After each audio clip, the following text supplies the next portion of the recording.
नमस्कार. हॅलो सह्याद्रीच्या आजच्या भागात मी प्राजक्ता आपटे तुम्हा सगळ्यांचं मनपूर्वक स्वागत करते. मंडळी, आजचा दिवस हा अत्यंत खास आहे. 23 ऑगस्ट हा आपण राष्ट्रीय अंतराळ दिन म्हणून साजरा करत आहोत. मंडळी, आपण सहज असं कधीतरी म्हणतो की the sky is the limit. अमर्याद विस्तृत पसरलेलं निळभोर आकाश. म्हटलं तर गूढ आहे, त्यात कैक रहस्य दडलेली आहेत. सुंदर लिखाणांमधून ते आपल्याला भुरळ पाडत असतं. परंतु क्षितिजा पलीकडे जाऊन विज्ञान तंत्रज्ञानाच्या साहाय्याने आपल्या अंतराळवीरांनी अनेक मोहिमा यशस्वीरित्या पूर्ण केल्या आहेत आणि ह्या क्षेत्रात सुद्धा आपल्या देशाचं स्थान पक्क केलं आहे. सर्वप्रथम या सगळ्या अंतराळवीरांच्या योगदानाला मानाचा सलाम. आणि आज ह्या विषयावरच आपण संवाद साधणार आहोत. आजचा आपला संवादाचा विषय काय तो सर्वप्रथम टिपून घेऊया. आजचा आपला विषय आहे जाणून घेऊया अवकाश, राष्ट्रीय अंतराळ दिनानिमित्त विशेष कार्यक्रम. आणि आज ह्या विषयावर आपल्याला मार्गदर्शन करण्यासाठी तितकंच एक कुशल व्यक्तिमत्व आपल्याकडे आलं आहे. लीना बोकील मॅडम, अंतराळ विज्ञान प्रशिक्षक, विज्ञान तंत्रज्ञान प्रसारक. नमस्कार मॅडम. आजच्या भागात तुमचं मनपूर्वक स्वागत करते. सर्वप्रथम तुमचा परिचय आपल्या प्रेक्षकांना करून देते. Leena Bokil, NASA Honeywell space educator, science and technology communicator, electronics and telecommunication या विषयात इंजिनिअरिंग केल्यानंतर काही वर्षे कॉर्पोरेट सेक्टरमध्ये आपण कार्यरत होतात. एकीकडे MA करत असताना नासाचा हनीवेल स्पेस एज्युकेटर हा प्रोग्राम आपण पूर्ण केला. त्याचबरोबर astrobiology and search of alien life हा कोर्स सुद्धा आपण पूर्ण केला आहे आणि ह्याच विषयातलं पुढील संशोधन कार्य आपण करत आहात. Technomedia young woman in engineering award, क्रांतीवीर ज्योती शिक्षण पुरस्कार, सावित्रीबाई फुले पुरस्कार अशा अनेक पुरस्कारांनी आपणास सन्मानित करण्यात आलं आहे. 2018 पासून ॲस्ट्रो एजू ह्या संस्थेची स्थापना करून त्यामार्फत ॲस्ट्रॉनॉमी आणि स्पेस टेक्नॉलॉजी याचं आपण प्रशिक्षण देत आहात. आपल्या अनेक विद्यार्थ्यांना आजवर डॉक्टर कल्पना चावला यांच्या नावे दिली जाणारी स्कॉलरशिप सुद्धा मिळाली आहे. असं आवर्जून सांगावं वाटतं की इस्रो आणि नासामध्ये अनेक वेळा भेट देणाऱ्या, प्रशिक्षण घेणाऱ्या आणि देणाऱ्या लीना बोकील मॅडमना आता त्यांचे विद्यार्थी तिथे जाऊन इंटर्नशिप करत आहेत. आकाशाला गवसणी घालण्याचं स्वप्न ज्यांनी प्रत्यक्षात उतरवलं अशा लीना बोकील मॅडम. मंडळी, आपण नेहमी TV वर अवकाशाची वेगवेगळी चित्र बघतो, त्यांचा एक ठराविक युनिफॉर्म बघतो, वेगवेगळ्या उपग्रहांची चित्र बघतो. त्यावेळी आपल्या मनात एक अभिमान दाटून येतो आणि जागृत होतं ते कुतूहल.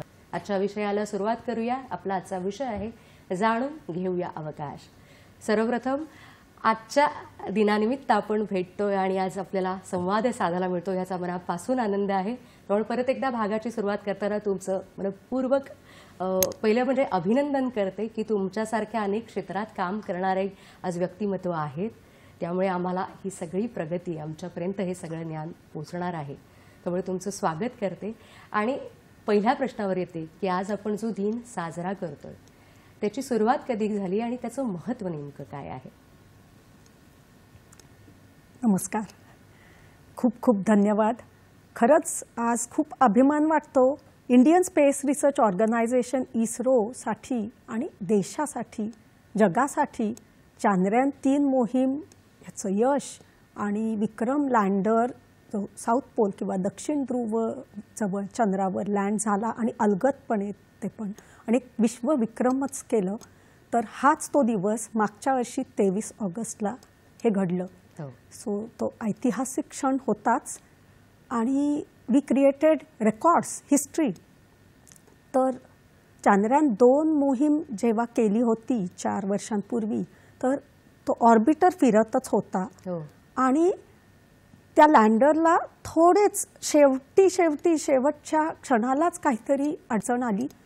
त्यामुळे तो आपण फेल्युअर म्हणूच शकत नाही, पण तो तिथेच थांबवला आणि 4 वर्षांनंतर आपण पुन्हा एकदा नव्याने सुरुवात करून आणि खरंच श्रेय जातं ते doctor S. Somnath sir, chairman ISRO, the scientific leadership, नेतृत्व आणि सगळ्या सायंटिस्ट इंजिनियर्सना बरोबर घेऊन त्यांना प्रोत्साहन देऊन प्रेरित करून खासकर मी तर म्हणेन महिला सायंटिस्ट इंजिनियर्स आहेत, अनेक अशा आहेत.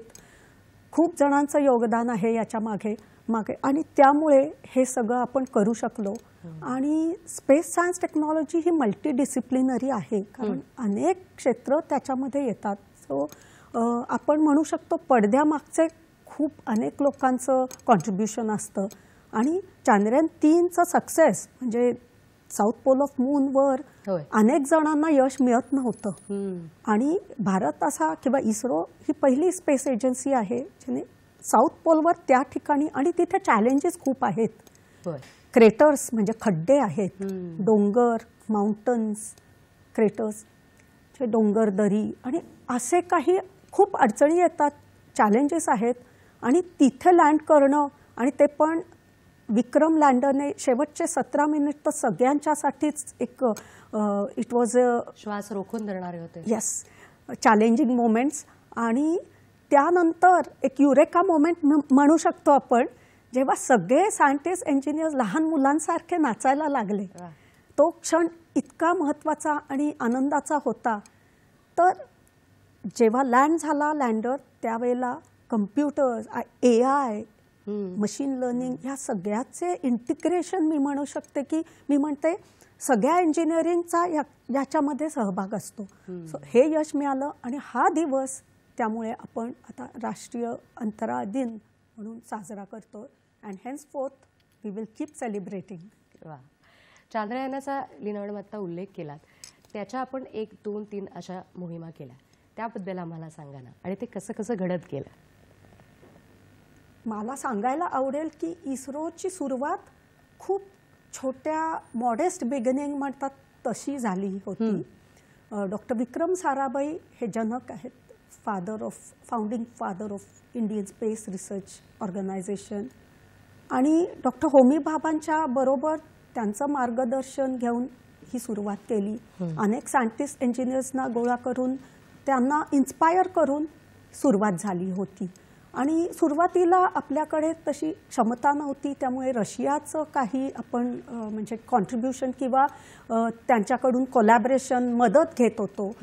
पण मेजर गोष्टी स्पेस ऑर्गनायझेशनला आपल्या स्वतःच्याच कराव्या लागतात. Nobody gives you on a platter.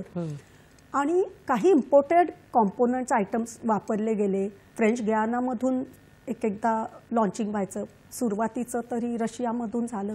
पण त्यानंतर अनेक वर्ष इन्सॅट आणि काही रिमोट सेन्सिंग आणि असे उपग्रह सोडले. पहिला तर आर्यभट्ट, त्यामुळे ती सुरुवातच आपण खूप मोठी छान केली मस्तपैकी. आणि मग त्यानंतर काही वर्ष ते काम चालूच होतं. पण मी म्हणेन की खरा गेम चेंजर होता तो चांद्रयान-1. 2008 साली आपण हे कन्सेप्च्युअलाइज करून सगळं संपूर्ण स्वदेशी, आणि तिथून सुरुवात झाली. चांद्रयान-1चा तो मून इम्पॅक्ट प्रोब होता, सॉफ्ट लँडिंग नाही केलं. तर त्या इम्पॅक्ट प्रोबने असा चंद्रावर आपटल्यानंतर काही सॉइलचे किंवा मातीचे तुकडे किंवा मटेरियल, डस्ट आणि धूळ ही उडाली. आणि त्यानंतर त्याच्या पेलोड किंवा इन्स्ट्रुमेंट जे यंत्र असतात आतमध्ये, डिव्हायसेस, त्यांनी पाण्याचा शोध लावला. H2O मॉलिक्यूल अँड हायड्रॉक्सिल म्हणतात OH मॉलिक्यूल. सो हे श्रेय इस्रोलाच जातं, discovery of water on moon jointly with NASA. त्यामुळे इथून खरी सुरुवात झाली की सगळे सायंटिस्ट इंजिनियर्स, मग अजून त्यांना जोर आला, मनोबळ वाढलं. आणि मग चांद्रयान-1 नंतर there was no looking back. Absolutely. मग चांद्रयान-2 आणि मग आता चांद्रयान-3 झाल्यानंतर मागच्या वर्षी सगळं जग आपल्याकडे बघत होतं. We were put on the world map. कारण स्पेस फेअरिंग नेशन, आपला देश अजून डेव्हलपिंग कंट्री म्हणून अनेक लोक बघतात. We were not elite space क्लबचे मेंबर्स नव्हतो आपण. पण आता आपला लो बजेटमधल्या या मिशन्स मोहीम पहिल्या अटेम्प्टमध्ये इन वन गो किंवा मेडन अटेम्प्टमध्ये आपल्याला यश मिळतं. आणि खूप कमी बजेट आहे. इतर अंतराळ हे आहेत agency, space agency, NASA, Russia, China आणि JAXA Japan, Canadian space agency, European space agency, इतर या स्पेस एजन्सीजपेक्षा इस्रो मी म्हणेन सगळ्यात मोठं काम किंवा कार्य करतात. कारण scientist and engineers they are not doing trial and error. ते करतात ते पहिल्या झटक्यात पहिल्या अटेम्प्टमध्येच यश मिळतं. आणि चांद्रयान 3 नंतर खरंच देर इज नो स्टॉपिंग. आपण मानाचा झेंडा रोवला असं म्हणायला हो हरकत नाही. नक्कीच. आणि आपण आता म्हणू शकतो की शिवशक्ती पॉईंट त्या आपण साऊथ पोलवर जिथे विक्रम लँडरला लँड केलं तिथे त्या पॉईंटला हे नाव दिलं गेलं. आणि मग प्रज्ञान रोवर आला. अनेक डिस्कव्हरीज, शोध लावले. कारण हा फक्त सायंटिफिक टेक्नॉलॉजीचा डेमॉन्स्ट्रेशन नव्हता. Of course it is to show to the world, to ourselves, to prove की आपण हे करू शकतो, आपली क्षमता आहे, वी हॅव द कॅपेबिलिटी. पण दुसरा भाग आणि महत्त्वाचा म्हणजे विज्ञान आणि तंत्रज्ञान. आपण ही मोहीम कशासाठी पाठवतो? काहीतरी अभ्यास करण्यासाठी, रिसर्च, संशोधन.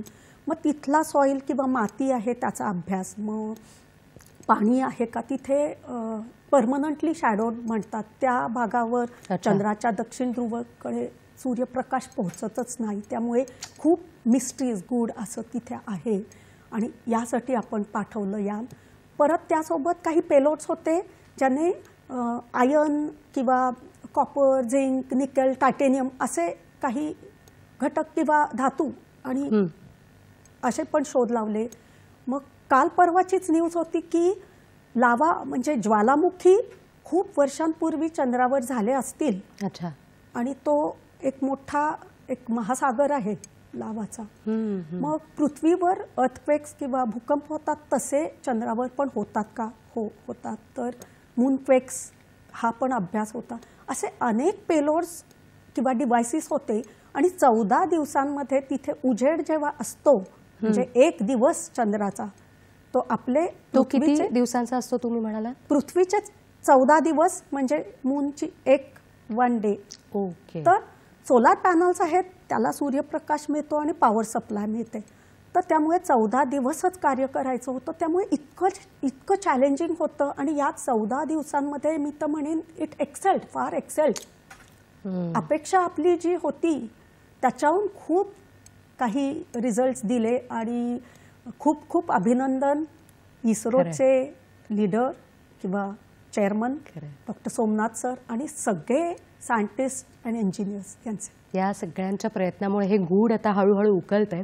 खरं तर मगाशी तुम्ही उल्लेख केलात की अवकाश क्षेत्रामध्ये काम करणाऱ्या संस्थांची तुम्ही नावं घेतलीत. तर परत एकदा ती संस्थांची नावं आम्हाला सांगा. आणि इस्रो ज्याच्यामुळे आजचा हा दिन आपल्याला सोन्याचा बघायला मिळतो त्याबद्दल थोडंसं विस्तृत सांगा. नक्कीच. रशिया म्हणजे त्या काळात USSR, दे आर पायोनियर्स.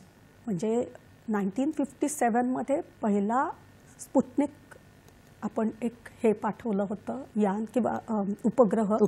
आणि खरी स्पेस एक्सप्लोरेशन किंवा अंतराळ क्षेत्राची सुरुवात तिथून झाली होती. आणि हे सगळं वर्ल्ड वॉर II नंतर अनेक संशोधन झाले. वैमानिक शास्त्र आणि विमानं होती तेव्हा वर्ल्ड वॉर I आणि II मध्ये. बट स्पेस एक्सप्लोरेशन कोणालाच माहीत नव्हतं याबद्दल. सो रशियाने सुरुवात केली. आणि त्याच वेळेला सुपर पॉवर दुसरे म्हणजे वेस्टर्न पश्चिमकडे गेलो तर नॉर्थ अमेरिका किंवा अमेरिका ही अतिशय पॉवरफुल महाशक्तिशाली होत चाललेली. आणि नासाची सुरुवात झाली. National aeronautics and space administration. आज जगात सर्वात जास्त मोहीम त्यांनी केलेल्या आहेत. इवन अपोलो मिशन्समधून माणसाला किंवा ॲस्ट्रॉनॉट्सना लँड केलेलं आहे चंद्रावर. सगळ्यात जास्त अनमॅन्ड आणि मॅन्ड मिशन्स, स्पेस प्रोब्स, उपग्रह, सॅटेलाइट्स. आणि येणाऱ्या काळात अनेक मोहीम होणार आहेत. सो रशिया आणि अमेरिका त्या मोहिमांबद्दल पण आम्हाला सांगू शकलात तर? हो येस नक्की. तर रशियाची रॉसकॉस्मॉस आहे एजन्सी आणि नासा अमेरिकेची. तर आजपर्यंत नासाने अनेक विश्वविक्रम केलेलेच आहेत. कारण 1969 मध्ये नील आर्मस्ट्रॉंग, बझ ऑल्ड्रिन आणि मायकल कॉलिन्स हे चंद्रावर गेले. आणि पहिली ही मॅन मिशन 3 लाख किलोमीटरच्या अधिक हा पृथ्वी आणि चंद्राचा अंतर आहे. 3,84,000 किलोमीटर्स म्हणजे ॲव्हरेज डिस्टन्स. तर इतक्या लांब पाठवून आणि सॅटर्न 5 महाशक्तिशाली रॉकेट आणि या ॲस्ट्रॉनॉट्सना तिथे सेफली लँड करून परत आणलं सेफली. आणि असे अनेक अपोलोचे मिशन्स झाले. मग नासाचे अनेक मिशन्स आहेत, म्हणजे काय काय आता या प्रोग्राममध्ये सांगू शकत नाही, पण एक महत्त्वाचं म्हणजे मी सांगेन solar probe, Parker solar probe सूर्याचा अभ्यास करायला पाठवलेली आहे. मग मार्सवर अनेक रोवर्स किंवा रोबॉट्स आणि रोवर्स आहेत. आपल्या सोलार सिस्टमच्या edge of the solar system तिथेपर्यंत यान पाठवलेले आहेत. आणि जेम्स वेब स्पेस टेलिस्कोप ही नासाचीच फक्त नाही तर Canadian space agency, European space agency या सगळ्या देशांचा सहभाग आहे. आणि सगळ्यात महत्त्वाचा भाग म्हणजे इंटरनॅशनल स्पेस स्टेशन 400 किलोमीटर पृथ्वीपासून अंतरावर हे फिरत राहतं पृथ्वीच्या भोवती. आणि आज तिथे ॲस्ट्रॉनॉट्स आहेत, काम करत आहेत. तर रशियाचे 2 कॉस्मोनॉट, अमेरिकेचे किंवा नासाचे आणि इतर कॅनेडियन स्पेस एजन्सीचे पण असतात तिथे. आणि त्यासोबत आता सध्या सुनीता विलियम्स आणि बुच विल्मोर पण तिथे आहेत. तर हे सगळे तिथे हायटेक लॅबॉरेटरी ही आहे, ही एक प्रयोगशाळाच आहे. तर तिथे जाऊन हे काय करतात, तर ज्या गोष्टींचा अभ्यास इथे करू शकतो तो करतोच आपण, पण अंतराळात गेल्यानंतर काही गोष्टी बदलतात. म्हणजे फॉर एक्झाम्पल गुरुत्वाकर्षण कमी होतं, मायक्रो और झिरो ग्रॅव्हिटी. तर हा सगळा अभ्यास आणि माणूस तिथे सर्व्हाइव्ह होतो की नाही, होतो. आजपर्यंत गेलेले आहेत अनेक शास्त्रज्ञ, हे सगळे सायंटिस्ट आणि इंजिनियर्सच आहेत खरं तर. पण ॲस्ट्रॉनॉट ट्रेनिंग ही अतिशय एन्ड्युरन्स एक्स्ट्रीम परीक्षा असते किंवा ट्रेनिंग असते आणि मगच ह्यांचं सिलेक्शन होतं. दे आर मोस्टली पायलट्स आणि ते तिथे अंतराळात काम करतात, कार्य करतात. तर इंटरनॅशनल स्पेस स्टेशन हे एक मोठ्या फुटबॉल स्टेडियमच्या डायमेन्शनची आहे आणि तिथे ते आपली प्रयोगशाळा चालू ठेवतात 24/7. मग आपल्या शरीरावर काय परिणाम होतो, मेटाबॉलिझम किंवा कॅल्शियम कमी होतं, डिप्लीट होतं का, आणि त्याबद्दलही सांगा ना. आणि इस्रोच्याही आपल्या मोहिमांबद्दल जाणून घ्यायला आवडेल. येस. तर मला म्हणायचं आहे अमेरिकेची नासा, रशियाची रॉसकॉस्मॉस, युरोपियन स्पेस एजन्सी ही अख्ख्या युरोपियन युनियनमधल्या देशांची आहे. त्यांचे इंडिव्हिज्युअल पण ब्रिटिश स्पेस एजन्सी, जर्मन वगैरे आहेतच. चीनची आहे, जपानची आहे जॅक्सा. पण सर्वात महत्त्वाची गोष्ट म्हणजे इंडियन स्पेस रिसर्च ऑर्गनायझेशन ही आपल्या देशाची आणि ती पण developing country. We have come a long way. कारण सुरुवात मी म्हणाली तशी पेलोड बायसिकलवर इंजिनियर्स घेऊन जायचे. म्हणजे लॉजिस्टिक्सला पण आपल्याकडे इतक्या आधुनिक सोयी नव्हत्या. सो जर जुने पिक्चर्स पाहिले असतील तर बैलगाडी किंवा बुलक कार्टवर रॉकेट कॉम्पोनंट्स किंवा सायकलवर न्यायचे. आणि एक प्रयोगशाळा जिथे डॉक्टर APJ कलाम सर आणि सुरुवातीचे पायोनियरिंग सायंटिस्ट इंजिनियर्सने काम केलं ती विक्रम साराभाई स्पेस सेंटर थिरुवनंतपुरममध्ये इस्रोच्या त्या जागेवर थुंबाच्या चर्चमध्ये सुरुवात केली आणि बिशप्स क्वार्टर्समध्ये त्यांना राहण्याची सोय करून दिली होती. आणि हे लोक 24/7 काम करायचे, फक्त विश्रांती लागेल तेव्हाच जायचे. So no distraction. पण देशासाठी आणि स्पेससाठी इतकं कार्य केलेलं आहे. It's selfless contribution. खरं खरं. आता आपण अवकाश किंवा तंत्रज्ञान ह्या सगळ्याविषयी बोलतोय. तुम्ही स्पेस इंजिनिअरिंगची तुमची बॅकग्राऊंड आहे, तुम्ही त्याच्या विद्यार्थी राहिलाय. नेमका काय फरक झालेला तुम्हाला आढळतो स्पेशली अलीकडच्या काळामध्ये स्पेस इंजिनिअरिंग रिलेटेड? मी इलेक्ट्रॉनिक्स टेलिकम्युनिकेशन इंजिनिअरिंग केलं. त्यानंतर मला पहिला जॉब आणि इतकी छान सुंदर संधी मिळाली होती की आय एम रिअली लकी. माझं सौभाग्य आहे की डिपार्टमेंट ऑफ सायन्स अँड टेक्नॉलॉजीचा एक टायफॅक्ट प्रोजेक्ट होता ज्याची कन्सेप्ट आणली होती doctor APJ Kalam sir himself brought this. मग सेन्सर्स, ट्रान्सड्यूसर, ॲक्च्युएटर्स हे डिव्हायसेस जे असतात त्याच्यावर संशोधन करायचं होता. आणि मग इतका तो चॅलेंजिंग आणि इंटरेस्टिंग गोष्ट होती ती माझ्यासाठी. आणि आज मला खूप आनंद होतो हे सांगायला की हेच सेन्सर्स, ट्रान्सड्यूसर, ॲक्च्युएटर्स आता विक्रम लँडर जेव्हा लँड झाला अलगदपणे सॉफ्ट लँडिंग, तर हे थ्रस्टर्सच वापरले होते. सेन्सर्स, कारण त्यांनी पाण्याचा जर शोध लावला असेल तर आपलं नाक जसं काम करतं की आपण वास घेतो तसा मातीचा वास घेऊन पाणी आहे का, मग हा मॉलिक्यूल आहे का, आयन आहे का, मग इतर एलिमेंट्स, तर हे सगळे सेन्सर्स, ट्रान्सड्युसर्स, ॲक्च्युएटर्स याच्यात छोट्या प्रमाणात मी काम केलं होतं. So I am very lucky. आणि मग त्यानंतर तो परमनंट नव्हता job, it was temporary assignment. मग मी तुम्ही अनुभव घेतला नक्कीच. आणि त्या काळात मी इस्रोला भेट दिली, अहमदाबादच्या satellite application centre, BSSC, Thiruvananthapuram, बेंगलोरच्या मेन हेडक्वार्टर्स आणि अनेक असे centres, IISc Bangalore, Raman research institute. आणि त्यामुळे माझी सुरुवातच अशी छान झाली की रिसर्च अँड डेव्हलपमेंटकडे मी गेले. मग मला नंतर थोडा एक पाथ बदलला आणि मग अशी संधी मिळत नव्हती किंवा स्ट्रगल पिरियड होता. पण त्यानंतर मी असा ग्रीप घेतला आणि मी टीचिंग फील्ड किंवा एज्युकेशन, शिक्षण क्षेत्रात आले आणि मग संशोधन करायला लागले, विद्यार्थ्यांना शिकवायला लागले. म्हणजे मी एकीकडे शिकत होते आणि मी शिकवत पण होते.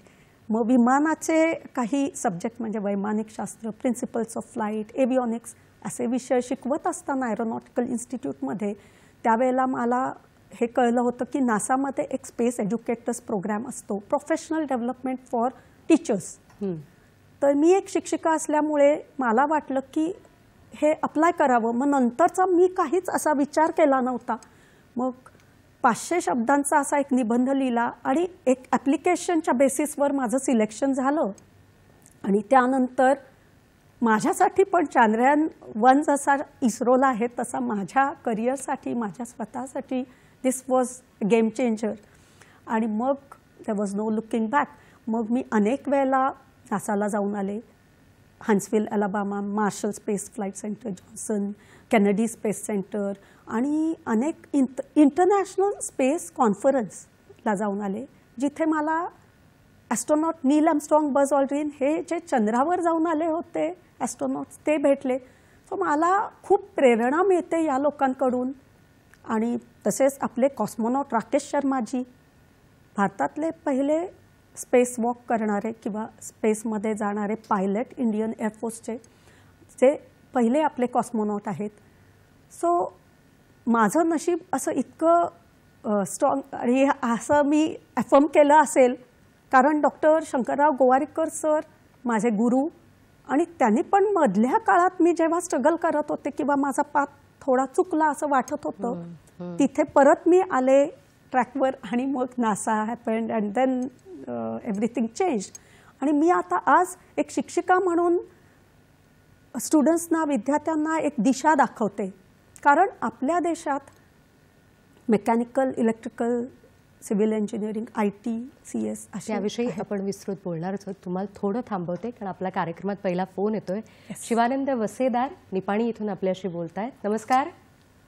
नमस्कार मॅडम. माझा प्रश्न असा आहे की आता यापूर्वी सुद्धा आता भरपूर तज्ज्ञ लोक, सायंटिस्ट लोक आहेत, त्याच्यामुळे आमच्या भारताचं नाव लौकिक होत चाललेलं आहे. असे अजून युवा पिढी आताच्या परिस्थितीमध्ये म्हणजे सायंटिस्ट होण्यासाठी तयार आहे, त्यांचा अभ्यासक्रम वगैरे कशा प्रकारे केली पाहिजे जेणेकरून त्यांनी सुद्धा मोठे तंत्रज्ञान म्हणजे भाग घेतील, सायंटिस्ट होतील, आणि त्यांनी कशा प्रकारे अभ्यास केली पाहिजे, त्या लोकांना काय मार्गदर्शन करायला, कशा प्रकारे काय केले पाहिजे, तुम्ही काय सांगाल म्हणून असा प्रश्न होता मॅडम. सर धन्यवाद. मॅडम आपण त्याविषयी विस्तृत बोलूया, पण आता वेळ झाली ब्रेकची. तुम्ही कुठेही जाऊ नका, पाहत राहा हॅलो सह्याद्री. आपण भेटूया या अल्पशा विश्रांतीनंतर.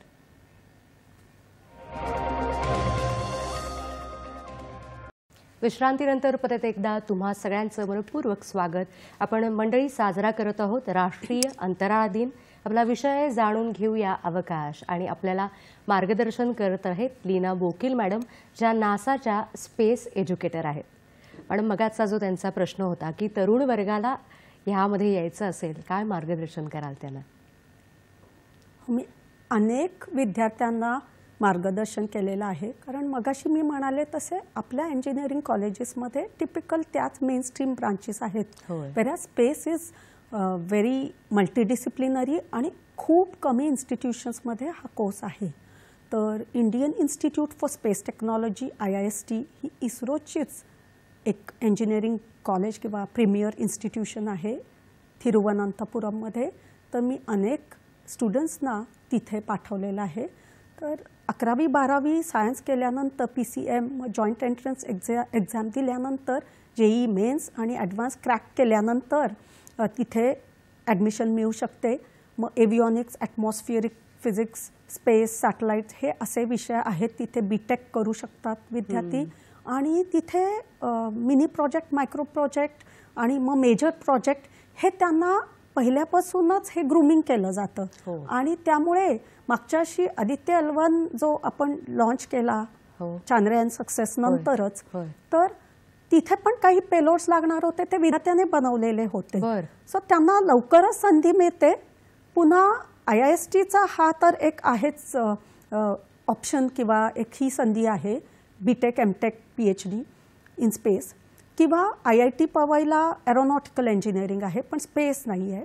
पण they can do BTech, MTech. आणि या क्षेत्रात या फील्डमध्ये येण्यासाठी आता मी इलेक्ट्रॉनिक्स टेलिकम्युनिकेशन आहे, कोणी इन्स्ट्रुमेंटेशन असतं, कोणी मेकॅनिकल इंजिनिअरिंग करून येतात. हे अलाउड आहे आणि करता येतं. मग मास्टर्स कोणत्या तरी स्पेस रिलेटेड विषयात करावी लागते. तर आंतरराष्ट्रीय स्तरावर तर इंटरनॅशनल स्पेस युनिव्हर्सिटी आहे जिथे माझे काही स्टुडंट्स गेले. पण आता तिथे जाऊन परत येतील की नाही, पण येस येतील फ्युचरमध्ये, भविष्यकाळात. मग मी नासामध्ये 7 वेळेला जाऊन आले इन व्हेरियस कॅपॅसिटीज. पण मी परत का आले, मला तिथे ऑपॉर्च्युनिटी होती, पण मला असं जाणवतं की आपल्या देशात आपली युवा पिढी आहे, त्यांना मार्गदर्शन करायची गरज आहे. सो मी इथे बसून स्पेस एज्युकेटर म्हणून आणि पॉप्युलर टॉक्स देते. त्यामुळे आता लहान वयातच प्रायमरी सेकंडरीपासून आम्ही स्पेसचे विषय, करिअर ऑपॉर्च्युनिटीज इन स्पेस असे इंट्रोड्यूस करतो. आणि शॉर्ट टर्म कोर्सेस किंवा BSc स्पेस पण एक विषय आता आम्ही सुरू करणार आहोत. मग career opportunities in space engineering technology किंवा अलाइड ब्रांचेस, ॲस्ट्रॉनॉमी, खगोलशास्त्र पण येतो त्याच्यामध्ये. तर असे मी अनेक विद्यार्थ्यांना मार्गदर्शन केलेलं आहे. आणि कल्पना चावला स्कॉलरशिप मुलींना मिळालेली आहे. सो मी अनेक ऑप्शन्स त्यांना त्यांची कल आणि हे बघून प्रेफरन्स किंवा कशामध्ये त्यांना इंटरेस्ट आहे हे बघून मी त्यांना मार्गदर्शन करत असते. मला असं वाटतं तुमच्यासारख्या सगळ्या व्यक्तिमत्वांमुळे नक्कीच नवीन पिढी अधिकाधिक वळणार आहे आणि या सगळ्या मोहिमांमुळे आपण एक एक यशाची पायरी चढत आहोत. परंतु ह्या सगळ्या अंतराळ विज्ञान क्षेत्राच्या प्रगतीचा इतर क्षेत्रांवर नेमका काय परिणाम होतो आणि त्याला जोडून असं विचारेन की आमच्यासारख्या सामान्य नागरिकांच्या दैनंदिन आयुष्यात नेमका काय फरक पडतो. पहिले इतर क्षेत्रांवर काय परिणाम होतो आणि सामान्य माणसाच्या आयुष्यात. नक्कीच. आणि थोडंसं विस्तृत करून सांगा जेणेकरून त्यातला फरकही कळेल. येस नक्कीच. कारण हा व्हॅलिड प्रश्न आहे. स्पेस इंजिनिअरिंग टेक्नॉलॉजीमध्ये जेव्हा उच्च दर्जाचं हे हायटेक आणि सफिस्टिकेटेड इंजिनिअरिंग मध्ये रिसर्च अँड डेव्हलपमेंट R&D संशोधन होतं आणि हे मोहीम आपण करतो, या सगळ्या चांद्रयान आणि इस्रोच्या आदित्य L1 आणि येणाऱ्या काळात गगनयान होणार आहे, गगनयान 1, 2, मग शुक्रयान असे मंगलयानचे सेकंड, थर्ड पार्ट. तर यासाठी होणारा संशोधन जो असतो आणि इम्प्लिमेंट करतो जेव्हा आपण, त्यावेळेला ही टेक्नॉलॉजी आली ना की पहिले स्पेसमध्ये वापरतो, पण त्यानंतर आपण ज्याला स्पिन ऑफ म्हणतो, म्हणजे ही डे टू डे लाईफमध्ये ॲप्लिकेशन आहेत का. कारण अनेक जणांना हा प्रश्न असतो की कशासाठी इतका खर्च करतो आपण आणि हे मोहीम या करतो. पण मी म्हणेन की आता आपण बसलो इथे स्टुडिओमध्ये, तर कॅमेराज जर स्पेसमध्ये आपण त्या अजून आधुनिक आणि इव्हॉल्व केल्या, विकसित केल्या, तर नक्कीच त्याचा नंतर मीडियासाठी पण फायदा होणार आहे. एज्युकेशन बघा, आता कोविडच्या काळात लॉकडाऊनमध्ये झूमवर किंवा गुगलवर किंवा आपल्या ऑनलाईन क्लासेस, शाळांपासून ते कॉलेज विद्यार्थ्यांना टेली एज्युकेशन झालं. हे सगळं स्पेसचंच योगदान आहे आणि त्याचंच कॉन्ट्रीब्युशन किंवा डे टू डे लाईफमध्ये आलेला हा म्हणजे वापर केला जातो. याचे ॲप्लिकेशन्स आता आपले उपग्रह जे आहेत त्याच्यामुळे आपण मोबाईल आणि हे रोज बोलतो एकमेकांशी, आपले नातेवाईक लांब असतील जवळ असतील, वी आर कम्युनिकेटिंग. हो. हे सगळं सॅटेलाइट्स आणि टेलिकम्युनिकेशनमुळे, GPS मुळे आपल्याला एक नॅव्हिगेशन करू शकतो आपण. आणि अनेक ॲप्लिकेशन्स आहेत. स्पेस सूट जो ॲस्ट्रॉनॉटचा असतो त्यामध्ये पॉलिमर आणि रेडिएशन प्रूफ असा सगळा संशोधन करून तो बनवलेला असतो. एक बॉलपेनसुद्धा किंवा पेन स्पेशल टाईपचं जो चंद्रावर वापरला किंवा ॲस्ट्रॉनॉट्स घेऊन गेले त्यांचे बूट, अनेक गोष्टी. ऑक्सिजन आणि प्राणवायू तिथे नसतो तर आपल्याला सिलेंडर्स घेऊन जायला लागतात. आर्टिफिशियल सिम्युलेटेड ग्रॅव्हिटी असेल किंवा एन्व्हायरमेंट. मग आता स्पेस स्टेशनमध्ये ज्या गोष्टी आपण पाठवतो त्यांचं जेवण खाणं, या सगळ्या गोष्टी, हे सगळं शक्य झालं कारण आपण स्पेसमध्ये अनेक वर्ष एक एक गोष्टी नवीन आणत गेलो. आणि आपले डॉक्टर विक्रम साराभाई यांचा पण हा एक विजन किंवा स्वप्नच होतं की कृषी जे ॲग्रिकल्चरमध्ये याचा ॲप्लिकेशन पहिला आला पाहिजे कारण India is an agricultural country. मग शेतकऱ्यांना याचा नक्कीच फायदा झाला पाहिजे. मग आपण म्हणू शकतो की माती आणि सॉईलचा अभ्यास करून मग ॲप्स डेव्हलप करायला हवेत. मी तर माझ्या विद्यार्थ्यांना खूप एनकरेज करते आणि सांगत असते की आज आता या ॲप्लिकेशनसाठी एक प्रोजेक्ट करा, याच्यासाठी हा करा. आणि ते संशोधन करत राहतात, पेपर प्रेझेंट करत राहतात. सो खूप like there is no limit, space is infinite. त्यामुळे अनंत असे संधी आहेत, ऑपॉर्च्युनिटीज आहेत. खूप काही कार्य चाललेलं आहे इस्रोमध्ये, इतर देशांमध्ये, स्पेसफेरिंग नेशन्समध्ये. त्यामुळे याचा नक्कीच आपल्याला फायदा झालाच पाहिजे. And that is nothing but engineering and technology. त्याविषयी बोलूया. फोन येतोय तो घेऊया. मंगल आपटे पुणे येथून आपल्याशी बोलतायत. नमस्कार मॅडम. नमस्कार मॅडम. नमस्कार. नमस्कार. मी पुण्यावरनं मंगल आपटे बोलते. हो. खूप छान विषय घेतलाय एकंदर. आमच्यासारख्या सामान्य लोकांना ना की त्याचं काही ज्ञान नाहीये, पण अंतराळात आता ते जे प्रॉब्लेम येतात ना, तर ते प्रॉब्लेम काय येतात असं मला विचारत होतं. खूप अतिशय छान विषय घेतलेला आहे. धन्यवाद मॅडम. काय प्रॉब्लेम येतात आणि त्याला जोडून विचारेन की ह्या सगळ्या प्रॉब्लेमना फेस करताना पुढे जाताना महिला म्हणून काय फरक जाणवला का, काही फरक पडला का? येस. आताच मॅडमने विचारला तसा प्रश्न हा अगदीच सगळ्याच सामान्य माणसाला पण येतो की स्पेसमध्ये आपण सपोज ॲस्ट्रॉनॉट्सना पाठवलेलं आहे तर तिथे सध्या चॅलेंजेस येतात. म्हणजे त्यांना हा सुनीता विलियम्सबद्दल प्रश्न असेल. आणि मी तर म्हणेन इथे बसून प्रयोगशाळामध्ये लॅबमध्ये काम करताना इतके चॅलेंजेस आणि अडचणी येतात, प्रॉब्लेम्स येतात. मग तिथे तर किती येत असतील. We are away from home, we are away from Earth. खरं. आणि ज्या गोष्टींची अपेक्षा पण केलेली नसते, दे आर नेव्हर एक्सपेक्टेड, असे पण तिथे प्रॉब्लेम्स येऊ शकतात. सो त्याच गोष्टींना आता रिपेअर करावं लागतं. आणि आपण जसं चांद्रयान 2 मध्ये काही गोष्टी बारकाईने बघून दुरुस्ती केली आणि मग चांद्रयान 3 झाली, तसं करू शकतो. पण हो, जेव्हा ॲस्ट्रॉनॉट्सना पाठवतो आणि human space flight is involved, तिथे आपण रिस्क घेऊ शकत नाही. कारण हे खरंच अंतराळवीर आहेत. त्यांना पाठवायचं म्हणजे इतकी त्यांच्या लाईफला सुद्धा, आयुष्याला पण एक मोठा धोका किंवा रिस्क आहे. कारण तिथे काम करायचं म्हणजे सूर्याचे फ्लेअर्स येत असतात, it's hostile environment out there.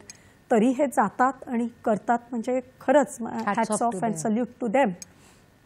आणि मला हे सांगायला आवडेल की इंजिनियर्स यासाठीच असतात की या प्रॉब्लेम्सना हे सोल्युशन आहे.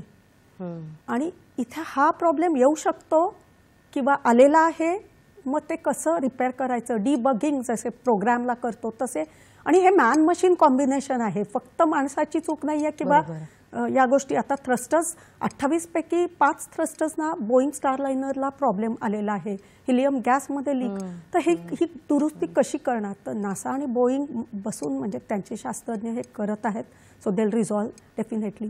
आणि हा प्रश्न इतका छान होता कारण मला पण माझ्या काकू मावशी म्हणजे इवन सोसायटीमधल्या रिलेटिव्स, फॅमिली, फ्रेंड्स आणि काकू विचारतात, नेबर्स, की हे काय असतं ग नक्की. तर आपण त्यासाठीच आहोत की मी तर म्हणते की space science is very popular, सगळ्यात लोकप्रिय ब्रांच आहे ही, पण तितकीच ती मिस्टिरियस आहे, गुड आहे. आणि सगळ्या जणांना असं कम्फर्टेबल वाटत नाही. कारण मी तर म्हणेन आता या यंग जनरेशनला कम्प्युटर सायन्स आणि IT जॉब AC मध्ये बसून व्हाईट कॉलर जॉब करायची सवय लागलेली आहे किंवा क्रेज आहे, एक जास्तीत त्यांना संधी आहेत. पण स्पेसमध्ये यायचं असेल तर खूप खूप अनेक चॅलेंजेस आहेत. मला देखील 12 वर्ष लागले to get the grip of it आणि स्ट्रगल करून आय टूक द स्टेअरकेस. मला पेशन्स आहे आणि मला गोवारीकर सर माझे गुरु म्हणायचे की किती चिकाटी आहे, tenacity, because of which you are here. पण आजकालच्या या यंग जनरेशनला फास्टवरती विथ एलिव्हेटर और एस्केलेटर जायचं असेल तर या संधी या फील्डमध्ये तुम्हाला मग संधी मिळतील की नाही सांगू शकत नाही. खूप चिकाटी असेल तरच तुम्ही या क्षेत्रात काम करा असं मी सांगते नेहमी. पण तुम्ही म्हणाल तसं लीना मॅम की हे खूप पॉप्युलर आहे आणि नवीन पिढी ही सुद्धा ना टेक्नो सॅव्ही आहे. पण मग ही नवीन पिढी या क्षेत्राकडे तुम्हाला वळताना दिसते का? आणि त्याला जोडून विचारेन, मग या नवीन पिढीला जिकडे वळू पाहते व्यावहारिक दृष्टीने त्यांना एक्सपोजर मिळावं त्या दृष्टीने तुम्ही त्यांना काय सांगाल? येस, हा प्रश्न खरंच म्हणजे मी याची अपेक्षा करतच होते की yes I was waiting for it. कारण या युवा पिढीला आता येणाऱ्या काळात स्पेस सेक्टरमध्ये मी तर म्हणेन डिफेन्स स्पेसमध्ये खूप खूप अनेक संधी आहेत. का तर अनेक मोहीम होणार आहेत, गगनयान आणि इस्रोच्या शुक्रयान आणि अशा. तर तुमची गरज पडणार आहे. तुम्ही इंजिनियर झाल्यानंतर मास्टर्स केल्यानंतर या क्षेत्रात या. मी तर म्हणते की इस्रोमध्ये जॉब नाही मिळाला किंवा DRDOमध्ये तर सो वॉट, तुम्ही तुमचे स्वतःचेच स्टार्टअप सुरू करा. आणि आता आपल्या देशाने पण एक मोठी गोष्ट हाताळली आहे की इकोसिस्टम आपण स्मॉल स्केल इंडस्ट्री MSME साठी स्टार्टअपसाठी छान वातावरण तयार करून देतो. सबसिडी किंवा ग्रँट, मी तर म्हणते की स्कॉलरशिप किंवा फंडिंग आणि ग्रँट्स द्यावेत. म्हणजे हे लोक थोडंसं तेही विस्तृत सांगा ना, जेणेकरून असा जर का विचार कोणी करत असेल तर या स्टार्टअपला काय पद्धतीने प्रोत्साहन दिलं जाते? मी तर म्हणेन डिफेन्स आणि स्पेसच्या मॅक्झिमम जास्तीत जास्त स्टार्टअप्स साऊथ इंडिया दक्षिणेकडे आहेत. तर बँगलोर, हैदराबाद, सिकंदराबाद, चेन्नई, केरळा. तर ऑफकोर्स महाराष्ट्रात आहेत, पुण्यामध्ये आहेत, मुंबईत आहेत. पण अजून मोठ्या प्रमाणात मी तर म्हणते त्यांना आपण पण एनकरेज करायला हवं की तुम्ही IT क्षेत्रात जाऊ नका. या क्षेत्रात तुम्हाला आवड आहे ना तर करा नक्की. आणि इस्रोच्या या मोहीम ज्या चांद्रयान-3 फॉर एक्झाम्पल सगळं संपूर्ण स्वदेशी बनावटीचं होतं, right from the concept to the end to end, म्हणजे टू द एक्झिक्युशन. त्यामुळे इस्रोच्या अनेक सेंटर्सने सॅटेलाईट ॲप्लिकेशन सेंटर, मेन तर रॉकेट आणि बँगलोरच्या मेन सेंटरने UR Rao, professor UR Rao centre, अशा सगळ्या सेंटर्सचं योगदान होतं. VSSC Vikram Sarabhai space centre आणि रिमोट सेन्सिंग जिथून ते सॅटेलाईट आणि आपलं यान ट्रॅकिंग करतात. आणि हे ट्रॅकिंग आपल्या क्षेत्राच्या पलीकडे गेल्यानंतर नासाने पण मदत केली आपल्याला. तर मी तर म्हणेन की आता अशी वेळ आलेली आहे की हे जे यंग जनरेशन ही आहे, आता इंजिनियर्स होणार आहेत, फ्रेश ग्रॅज्युएट्स, ते बाहेरच्या देशात न जाता इथेच जर राहिले आणि त्यांना छान संधी मिळाली तर उलट आपण द्यायला पाहिजे. मी तर नेहमीच याच्या मागे म्हणजे माझे छोटे प्रयत्न असतात की आय कीप एनकरेजिंग की यांना ही ग्रँट मिळवून देऊया, यांना हे ऑप्शन. आणखीन बोलणार आहोत. एक फोन येतोय, तो घेऊया. दादासाहेब उबाळे जामखेड येथून आपल्याशी बोलतायत. नमस्कार सर. नमस्कार. नमस्कार. माझा प्रश्न असा आहे की अंतराळ या क्षेत्रामध्ये आणखी उल्लेखनीय प्रगती होण्यासाठी कोणते ठोस पावलं उचलणं गरजेचं आहे याबद्दल सांगा. धन्यवाद. तुमचं बोलणं पुढे कंटिन्यू करू आणि मग त्यांच्या प्रश्नाचं उत्तर देऊ. हो, मला तेच सांगायला आवडेल की आता विद्यार्थ्यांनी प्रोजेक्ट जर या क्षेत्रातले केले, आपण इंजिनिअरिंग कॉलेजेस आणले किंवा कॉलेजेसमध्ये इन्स्टिट्यूशन्समध्ये अशा स्पेसच्या लॅब आम्ही सेटअप करायला प्रयत्न करतो की रॉकेट्स पण आपणच बनवायचे, म्हणजे विद्यार्थ्यांकडून बनवून घ्यायचे. सॅटेलाइट्स, उपग्रह सुद्धा. मग स्टुडंट सॅटेलाइट प्रोग्राम किंवा असं एनकरेज करून कॉम्पिटिशन ठेवायची, त्यांना बेस्ट कॅन्डिडेट्सना निवडायचं, त्यांना मेरिट स्कॉलरशिप द्यायची, फंडिंग द्यायचे किंवा तुम्ही R&D करा बाबा आणि हे घ्या फंडिंग. हां. कारण हे आपल्या देशात कुठेतरी कमी आहे. आणि आत्ताचा प्रश्न हा जो होता तो मला खरंच हे सांगायला आवडेल की आम्ही छोटी छोटी पावलं उचलतो की आता पुण्या मुंबईत इतके अनेक इंजिनिअरिंग कॉलेजेस आहेत, तर होय, इथे स्पेसच्या लॅबोरेटरी बनवा जिथे बसून विद्यार्थी छान 24 तास बसून सुद्धा त्यांना काहीच दुसरं आठवणार नाही, डिप्रेशन येणार नाही किंवा डिस्टर्ब होणार नाहीत, इतके गुंतून राहतील. आणि पण हे सगळं करताना तुमच्या बोलण्याला जोडून विचारते की तुम्ही स्टुडंट आणि ट्रेनर, आता दोन्ही ट्रेनर पण आहात, मग ह्या सगळ्याचा जर का शाळा आणि कॉलेजेसपासून जर का सुरुवात करायची झाली तर काय पद्धतीने हा अभ्यासक्रमात हा विषय समाविष्ट करता येईल?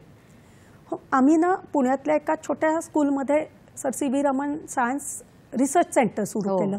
का तर प्रयोगशाळा आणि मुलांनी तिथे म्हणजे 4वी 5वी 7वी पर्यंत 8वी पर्यंतच्या मुलांनी त्या लॅबोरेटरीमध्ये बसून डू इट युअरसेल्फ, हातानेच सगळं बनवा, मोडा, परत जोडा. कारण माझ्या वेळेला मी अभ्यास करत असताना, शिकत असताना आम्हाला सायन्स प्रॅक्टिकल ते बनवून दाखवायचे, काहीतरी करायचे डेमॉन्स्ट्रेशन, आणि आम्ही बघत राहायचो आणि शिकलो. पण हे ऑब्झर्वेशननी मी नक्की शिकले. नंतर संधी मिळाली आपल्या आपल्या हाताने करायची. पण ते अमेरिकेत मला खूप मिळालं, इथे कमी संधी मिळाली त्या मनाने. तर हो, म्हणूनच आपल्याला इथे रिसर्च अँड डेव्हलपमेंट आणि लॅबोरेटरी इनोव्हेशनसाठी हायटेक लॅब आणि इन्व्हेस्टमेंट करावी लागेल. अशी इकोसिस्टम पण करावी लागेल जेणेकरून विद्यार्थ्यांना तिथे बसून त्यांचे प्रयोग करता येतील. They will play around with science. विज्ञान हा विषयच घेऊन, कारण मी बाहेरच्या देशात बघते ना, त्यांचे 4 व्हीलर्स किंवा रेसिंग कार्स आपल्या हाताने बनवतात. आता असे अनेक कॉम्पिटिशन्स आहेत पुण्या मुंबईच्या पण इंजिनिअरिंग कॉलेजेसमध्ये मी बघते. आणि कॉम्पिटिशन्स असतात inter college, inter university, robotics, rovers. तर हेच आता इथे बनवतो तर ते चंद्रावर पाठवता येईल का, मंगळ ग्रहावर, आधी इथे ट्राय करा आणि मग तिथे. सो आमचे प्रयत्न खूप सुरू आहेत. लाईक यू आस्क्ड, शाळेतच ही जर गोडी किंवा रुची जर मुलांमध्ये निर्माण झाली तर नक्कीच ते कंटिन्यू होईल. मे बी थोडंफार ते डायव्हर्ट होतील स्टुडंट, पण they will learn a lot. नुसतं पुस्तकी ज्ञान मिळवणं हे सोपं आहे, पण आजच्या मुलांना, ही सुपर स्मार्ट इंटेलिजंट जनरेशन आहे, या पिढीला खूप नवीन गोष्टी सारख्या आपल्याला प्रोव्हाइड कराव्या लागतात. आणि म्हणूनच टेलिस्कोप मेकिंग, आम्ही त्यांना स्टार गेझिंग असे पण अनुभव, किंवा मोबाईल प्लॅनेटेरियम, जिथे प्लॅनेटेरियम नाही आहे तर आम्ही तिथे त्यांच्यापर्यंत नेतो. असे आमचे अनेक प्रयत्न आहेत ज्याच्यामुळे आता नक्कीच मी म्हणेन. आणि हा प्रश्न अगदी मला आवडला, कारण मी तर म्हणते की इवन श्री ऑनरेबल श्री मोदीजी म्हणतात तसे, there should be no space between common man and space. अनेक जणांना एक मनात भीती असते की मला इंटरेस्ट आहे या क्षेत्रात, पण मी कसा जाऊ शकतो किंवा मी कशी जाईन तिथे. सो मार्गदर्शन दाखवायला आम्ही आहोत आणि संधी आहेत, अनेक आहेत. आता येणाऱ्या काळात अच्छे दिन आने वाले है, त्याविषयी आपण विस्तृत बोलूया. परंतु आता परत एकदा वेळ झाली ब्रेकची. आपण भेटूया या अल्पशा विश्रांतीनंतर.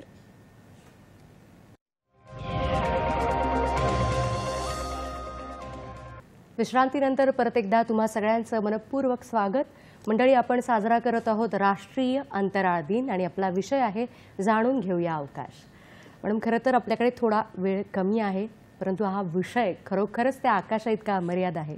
परंतु आता मगाशी आपण आता स्वतः हे सगळ्या ही यंत्रणा करू पाहतोय, तर मेक इन इंडियामध्ये ह्या क्षेत्राचा अंतर्भाव कसा होतो, आणि त्याला जोडून विचारेन की संशोधन आणि विकास या दृष्टीने अधिक आपल्या देशाचे घडी बळकट करण्यासाठी काय पावलं उचलावीत?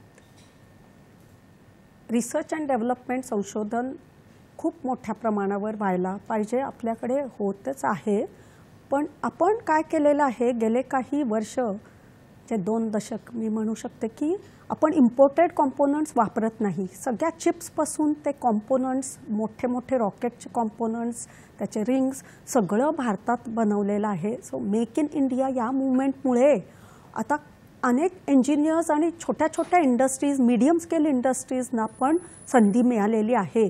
त्यामुळे संपूर्ण स्वदेशी बनावटीच्या गोष्टी आपण वापरतो and it is totally indigenous. त्यामुळे आता या येणाऱ्या पिढीला, या future generation space engineers and सायंटिस्टना मोठा चॅलेंज पण आहे, पण त्यासोबत मी म्हणेन अच्छे दिन आए है और अच्छे दिन आने वाले है. कारण मी जेव्हा काम करायला लागले तेव्हा मोहीम ह्या जास्ती होत नव्हत्या, पण आता अनेक मिशन्स लाईन अप आहेत. मी तर म्हणते 2047 पर्यंत एक टाइमलाईन आहे इस्रोची की या मिशन्स होणार आहेत बॅक टू बॅक. त्यामुळे तुमची गरज आहे मुलांनो, तुम्ही या क्षेत्रात नक्की वळा, इंटरेस्ट घ्या. इन्स्पिरेशन तुमच्यासाठी अनेक आहेत समोर, आणि तुम्ही जर देशासाठी हे केलं तर हा एक फक्त म्हणजे टेक्नॉलॉजीचीच फक्त अचीवमेंट नाही आहे, तर देशासाठी हे एक मोठं योगदान आहे. आणि आता येणाऱ्या काळात आदित्य L1चे जे रिझल्ट येतील ते ॲनालाइज करायला ॲस्ट्रॉनॉमर, ॲस्ट्रोफिजिसिस्ट लागतील, कारण खगोलशास्त्रज्ञ लागतील. मग तुम्ही बाहेरच्या देशात न जाता इथेच राहा आणि संशोधन करा. मग स्पेस सायंटिस्ट, इंजिनियर्स म्हणून तुम्ही मोठं कार्य करा. आणि खूप गोष्टी आहेत. आता माझा एक संदेश आहे विद्यार्थ्यांसाठी की एक चिकाटीने यासाठी काम करा. डिफेन्स आणि स्पेस हे आपलं इतकं वाढत चाललेलं आहे, and we are on the verge of becoming super powers. आणि अंतराळ आणि न्यूक्लिअर म्हणजे स्पेस अँड न्यूक्लिअर पॉवर या किंवा टेक्नॉलॉजीमुळे आपल्या देशाला उच्च दर्जाचा हा 3rd, 4th रँकिंग जे विश्वात आपल्या वर्ल्डमध्ये आपलं 3rd, 4th रँकिंग आहे, हे कोणामुळे? तर हे शास्त्रज्ञ, सायंटिस्ट, इंजिनियर्स यांचं सेल्फलेस काम. आणि तुम्ही नक्की जरूर देशासाठी काम करा, इस्रोसाठी करा, ॲज सप्लायर्स किंवा एज्युकेटर्स माझ्यासारखे. पण तुम्ही नक्कीच विचार करा. आणि फक्त गेम्स आणि हे करतात आजकाल मुलं, तर फिजिकल ॲक्टिव्हिटीज करा, स्पेसचे हे असे प्रयोग करा, हाताने तुमचे काहीतरी इनोव्हेशन्स करा. मे बी लहान वयात पण संशोधन करून काहीतरी शोध लावतील मुलं. मी तर म्हणेन त्यांच्यामध्ये इतकी कॅपॅसिटी आहे. आणि पालकसुद्धा, टीचर्स आणि पेरेंट्स यांच्यावर खूप मोठी जबाबदारी आहे. त्यातल्या त्यात पालक, कारण मला विचारतात लहान वयापासून यांना कसं आणायचं. सो मी त्यांना दिशा आणि मार्गदर्शन दाखवत असते. आणि खूप गोष्टी करायच्या आहेत अजून. येणाऱ्या काळात खूप छान गोष्टी होणार आहेत. पुन्हा एकदा इस्रोचे खूप खूप अभिमान वाटतात आणि माझे अभिनंदन, सल्यूट त्यांच्यासाठी, विमेन सायंटिस्टसाठी. त्यातल्या त्यात डॉक्टर ललितांबिका, पुनीता मॅडम आणि अशा अनुराधा मॅम, मिनल मॅडम सारख्या अनेक लेडी सायंटिस्ट. त्यांच्यासारख्या तुम्ही आज इथे आलात, इतकं सुंदर मार्गदर्शन, तुमचा अनमोल वेळ आम्हाला दिलात, त्यासाठी आमच्या संपूर्ण टीमतर्फे, आमच्या संपूर्ण वाहिनीतर्फे सर्वप्रथम तुमचे मनापासून आभार मानते. तुमच्या सगळ्या मार्गदर्शनाचा फायदा निश्चितच नवीन पिढीला होणार आहे. हे विश्वजी माझे घर असे मानणारी आपली संस्कृती आहे, आणि हे सारं विश्व कवेत घेणारं अवकाश. मला नक्कीच खात्री आहे की ज्ञान, विज्ञान आणि तंत्रज्ञान यांच्या सहाय्याने नवीन पिढी निश्चितच इकडे वळेल, आणि अशा अनेक यशस्वी मोहिमा याची घोडदौड आपण सुरू केली आहे, आणि ती अशीच सुरू राहील. मंडळी, याचा भाग तुम्हाला कसा वाटला आम्हाला जरूर सांगा. आमची सगळी माध्यमं फेसबुक आहे, ट्विटर हँडल आहे, यूट्यूबवर आहे. यूट्यूबवर आजचा भाग आणि इतर कार्यक्रमसुद्धा तुम्ही पाहू शकता. तुम्ही आम्हाला ईमेलसुद्धा करू शकता. तुमच्या सूचना, तुमच्या प्रतिक्रिया आमच्यापर्यंत जरूर पोचवा. असेच नवनवीन विषय घेऊन आपण भेटूत राहूया हॅलो सह्याद्रीच्या पुढील भागात. तोपर्यंत नमस्कार.